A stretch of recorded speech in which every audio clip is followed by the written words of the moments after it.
नमस्कार मित्रांनो, आज आपण पाहणार आहोत जर तुम्ही पोलिसांसमोर एखादा गुन्हा कबूल केला तर तुम्हाला शिक्षा होते का. तर हे आपल्याला समजून घ्यायचं असेल कायदेशीर आहे.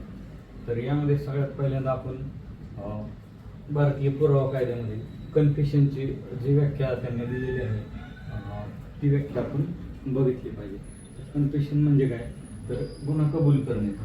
तर कुणासमोर कबूल केला पाहिजे याच्यासाठी त्यामध्ये काही तरतुदी दिलेल्या आहेत. म्हणजे ज्युडिशियल कन्फेशन असेल किंवा एक्स्ट्रा ज्युडिशियल कन्फेशन. जसं की समजा तुम्ही एखादा गुन्हा केला आणि पोलिसांनी त्या गुन्ह्यात तुम्हाला अटक केली, तर पोलीस तुम्हाला अटक केल्यानंतर पोलिसांच्या माराच्या भीतीने किंवा पोलिसांच्या भीतीने तुम्ही तो गुन्हा कबूल केला, तर पोलीस काय करतात, तिथून पुढे तुम्हाला तुमच्या असणाऱ्या कोर्टामध्ये हजर करतात. हजर केल्यानंतर तिथून पुढं ती प्रोसेस त्याची होती CR रिमांडची प्रोसेस होऊन त्यानंतर पुढं त्याचा जो इन्व्हेस्टिगेशन ऑफिसर आहे तो तपास करतो आणि तपास केल्यानंतर त्याचं चार्जशीट पुढं कोर्टात पाठवतो.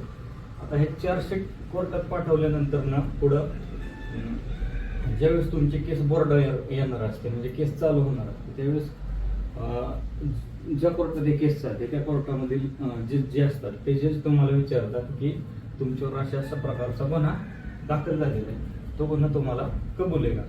जर तुम्ही त्यावेळेस तो गुन्हा कबूल आहे असं म्हटलं तर तुम्हाला त्या ठिकाणी डायरेक्ट शिक्षा होती. परंतु जर तुम्ही त्या ठिकाणी म्हणला की हा गुन्हा आम्हाला कबूल नाही, तर त्याची चार्जशीट आलेलं असतं. त्या चार्जशीटमधल्या पुराव्यांचा आधार घेऊन त्या पुराव्यांवर ती केस चालते आणि त्या चाललेल्या केसवर शेवट जज साहेब आपला निर्णय देतात, तुम्हाला शिक्षा द्यायची किंवा नाही द्यायची. म्हणजेच एकंदरीत आपण बघितलं तर जर आपण पोलिसांसमोर गुन्हा एखादा कबूल केला तर आपल्याला शिक्षा होत नाही. तर हीच जर कन्सेप्ट तुम्हाला व्यवस्थित समजून घ्यायची असेल तर तुम्ही अजय देवगणचा दृश्यम 2 हा जो पिक्चर आहे तो बघितला, तर त्यामध्ये ज्यावेळेस शेवट अजय देवगणला अटक केलेली असते, अटक केल्यानंतर अजय देवगण पोलीस स्टेशनमध्ये जबाब देतो की हा गुन्हा मी केलेला आहे, मान्य करतो, त्याचा व्हिडिओ शूटिंग होता.